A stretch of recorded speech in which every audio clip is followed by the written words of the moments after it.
What is up, everybody? This is Alex from IHE TV, and today I'm going to talk about one battle after another. I'm not going to ramble on for too long about this for a couple reasons. One, you should just watch it for yourself. This is easily going to be one of the best films of the year, and I really want to rewatch this and maybe do a full breakdown review with better visuals once it's on digital. So I'm not going to have a spoiler section, but here's your warning just in case there are one or two things, concepts or ideas that you don't want spoiled. I would recommend just going in blind. I didn't see a trailer or anything. I generally trust PTA, so it's not that often you see this level of kind of uniformity as far as how people are talking about a film, how people are assessing a film. And the truth is because there's very little to criticize about this movie. On its face, the things that might put you off, the biggest maybe being that runtime. How's this action epic supposed to maintain that level of tension and intrigue for that amount of time? But it manages to do it. In fact, that's one of my favorite things about the movie. It's so confident and it knows just when to release that little bit of steam, that little bit of pressure. There were, I think, two major points in the movie where I was like, no, I could feel it slipping through my fingers because it just maintains this level of tension for so long. But in both of these instances,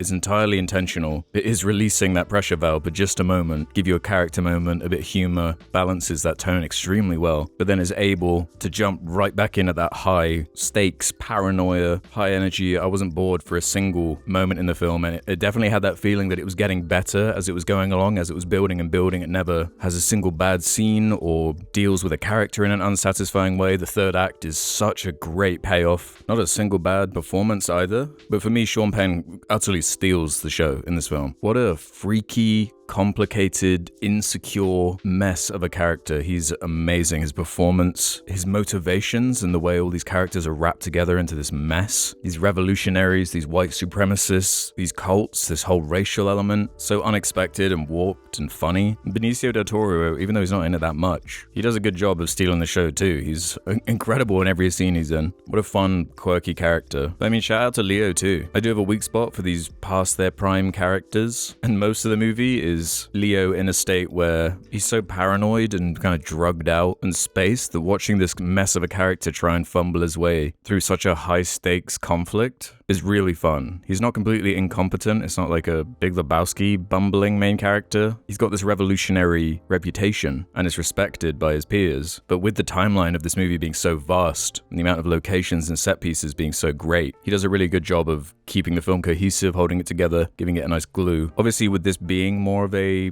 high-stakes kind of action film with a lot of chases and running, going back to that confidence, the confident camera work, the creativity to the way it's presented is really impressive, especially towards the end. The execution of the set piece there is fucking perfect. There's even a stunt about halfway through that I really need to rewatch to see how they did it, because I didn't notice a cut, I didn't notice any obvious special effects. I think those who've seen it might know what I'm talking about, but I have to know how they did that. I like how it is at its heart a father-daughter story, and the way that comes to a head is a really satisfying arc for the main character, his family, these kind of mirrored cat and mouse situations. Like The Brutalist last year, it was shot in VistaVision, so it looks absolutely beautiful. Yeah, this is PTA's best film in a while. I mean, probably since There Will Be Blood, which I still think edges this out. I think that's probably his magnum opus. There's such different stories going for such different tones. This is actually PTA's second Thomas Pynchon adaptation, the first being Inherent Vice, which as a film, maybe the book is more interesting, but I really didn't like the film. I've tried to watch it a couple times, but it just doesn't speak to me, doesn't click with me. I found it quite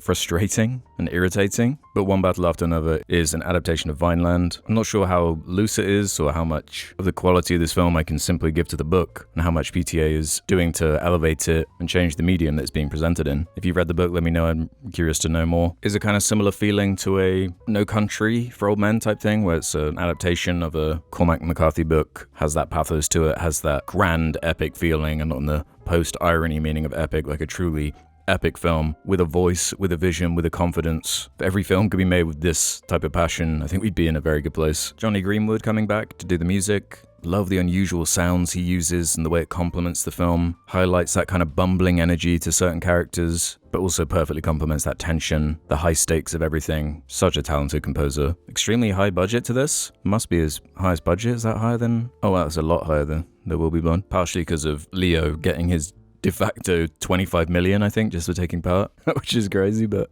there aren't that many actors with that level of quality behind their body of work, so whatever. I'd be surprised if this word of mouth doesn't spread to seeing this become a financial success. Who cares either way, we got the film. Can't wait to see this again. And this might sound like a 10 out of 10 review, so you might be asking, if you've already seen my Letterboxd review, my Letterboxd rating. Why isn't this a 10? And it's simply because it's my first watch. There's a lot to unpack and break down and think about. This would be like a high 4.5 star for now, with the possibility of going up, seeing how it holds up on a rewatch, what things you might notice or pick up on that you missed that first time. I just want to save those perfect 10 out of 10s, 5 stars for stories I can really get behind, and I'm almost there. And I'll let you know if I rewatch this and you'll see it be bumped up on Letterboxd. I did weirdly notice that I just googled the name of this film, which makes it, I think it makes it sound worse than it is. Like, I've spoken to a couple people that when they see the title, like, that sounds dumb. And even though I think it describes kind of what the film is like in tone and feeling, literally, probably not the best name. It's not that important. Mars Express is one of my favorite movies of the past few years, and I think that's a straight up bad name. But yeah, when you Google, I don't know what's going on with these. It's been review bombed on Google for whatever reason. I don't know if we're going to see one of these, what everyone's saying is the best thing ever, and it wasn't changing my life after I saw it, so I've got to give it a 1. I don't know what's going to happen. I don't really care, but it's kind of funny. I haven't walked out of a movie for 25 years, but I did today. Benicio del Toro and Sean Penn's efforts to save this contagion of insincerity cannot identify a single further redeemable quality. The storytelling was clumsy, patronizing, perhaps worst of all for any movie, utterly boring, even though it's clear it was trying so hard not to be. Oh, of course it's obsessed with the racial element of it. Okay. And that was part of what I liked about it, though, was how it wasn't coming at you with some sort of overbearing message. It was much more about the characters and the character arcs instead of being about some grand idea as far as what the actual subtext is saying. I think going from the human approach, from the like characters, gives it a more relatable angle to come at. So I'm gonna leave it there. So let me know your thoughts on this movie. If you know anything about that book, let me know in the comments, and I'll see you on the next video. Bye!